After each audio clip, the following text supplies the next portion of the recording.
പ്രസംഗിക്കാൻ വിളിച്ചപ്പോൾ തന്നെ ഫക്രുദ്ദീൻ പറഞ്ഞ എൻ രാധാകൃഷ്ണനോട് പറഞ്ഞൊരു വരിയുണ്ട്. നരേന്ദ്രമോദിയെ പോലെയാണ്, വിട്ടുവീഴ്ച ഒന്നിനുമില്ല വന്ദേ ഭാരതിന്. അതുകൊണ്ട് അത് കൃത്യമായിട്ട് എത്തുമെന്നാണ് പറഞ്ഞത്. അപ്പം ചേർന്ന് നിൽക്കുകയാണെങ്കിൽ ഭാരതീയ ജനതാ പാർട്ടിയുടെ വികസന കാഴ്ചപ്പാടിനൊപ്പം ചേർന്ന് നിൽക്കാം എന്നതാണ് ഫക്രുദ്ദീൻ പറഞ്ഞത്. എന്നാൽ കക്ഷി രാഷ്ട്രീയത്തിനപ്പുറത്ത് ഈ ഭാരതത്തെ ഒരു അമ്മയായി ചേർത്ത് നിർത്താം എന്നാണ് ബഹുമാന്യനായിട്ടുള്ള ഔസഫ് അച്ഛൻ പറഞ്ഞത്. ഭാരതം നമ്മുടെ അമ്മയാണ്. അതുകൊണ്ട് ഇവർക്ക് രണ്ടുപേർക്കും വളരെ തിരക്കുണ്ട്. അതുകൊണ്ട് തന്നെ പതാക കൈമാറുകയും എനിക്കൊരു ഷാള് തരികയും ചെയ്യുന്ന കടമ അവർ നിർവഹിക്കുന്നുണ്ട്. പക്ഷെ അവരോട് ഞാനൊരു റിക്വസ്റ്റും കൂടി പറഞ്ഞിട്ട് ഞാൻ നിർത്തുകയാണ്.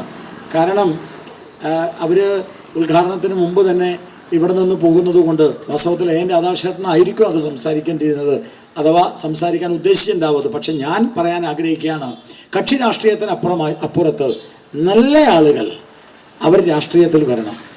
ഔസേപ്പ് അച്ഛനോടും ഫക്രുദ്ദീനോടും എനിക്ക് പറയാനുള്ളത്, നിങ്ങൾ ആർട്ടിൻ്റെ രംഗത്തും ഡിബേറ്റിൻ്റെ രംഗത്തും ഒക്കെ ഉണ്ട്. നിങ്ങൾ നല്ലവരായിട്ടുള്ള ആൾക്കാരാണ്, ഒരു കളങ്കമില്ലാത്ത ആളുകളാണ്, ജനത്തെ സേവിക്കാൻ പറ്റിയ ആൾക്കാരാണ്. നിയമസഭയിൽ നിങ്ങളെപ്പോലെയുള്ള ആളുകൾ നിയമസഭയിൽ മത്സരിക്കണമെന്നാണ് ഭാരതീയ ജനതാ പാർട്ടിയുടെ ആഗ്രഹം. ഭാരതീയ ജനതാ പാർട്ടി നിങ്ങൾക്കൊക്കെ വേണ്ടി വാതിൽ തുറന്നിട്ടിരിക്കുകയാണ്. ഞങ്ങൾ ബാക്കിയുള്ള രാഷ്ട്രീയക്കാരന്മാർ ഞങ്ങൾക്ക് മത്സരിക്കണം, എന്തെങ്കിലും ചെയ്യണം, അങ്ങനെയല്ല.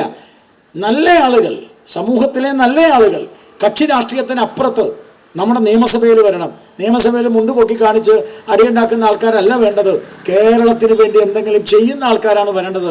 അതുകൊണ്ട് നിങ്ങളെപ്പോലുള്ള ആളുകളെ, ഔസേപ്പ് അച്ഛനെ പോലുള്ള ആളുകളെ, ഈ തൃശ്ശൂരിൽ എല്ലാവരും സുപരിചിതനായ ഔസേപ്പ് അച്ഛനെ പോലുള്ള ആളുകളെ, കേരളം ഇന്ത്യയും സുപരിചിതനായ ഫക്രുദ്ദീനെ പോലുള്ള ആളുകളെ ഇനി അകന്നു നിൽക്കാതെ വികസനത്തിൻ്റെ കാഴ്ചപ്പാടിൽ നെഗറ്റീവ് പൊളിറ്റിക്സ് അല്ല, പോസിറ്റീവ് പൊളിറ്റിക്സിൻ്റെ പേരിൽ BJPയോടൊപ്പം അണിചേരണം എന്ന ഒരു റിക്വസ്റ്റ് ഞാൻ മുന്നിൽ വെച്ചുകൊണ്ട് തീർച്ചയായിട്ടും എല്ലാ അർത്ഥതലങ്ങളിലും നമ്മുടെ ഈ പദയാത്ര മുന്നേറാൻ പോകുകയാണ്.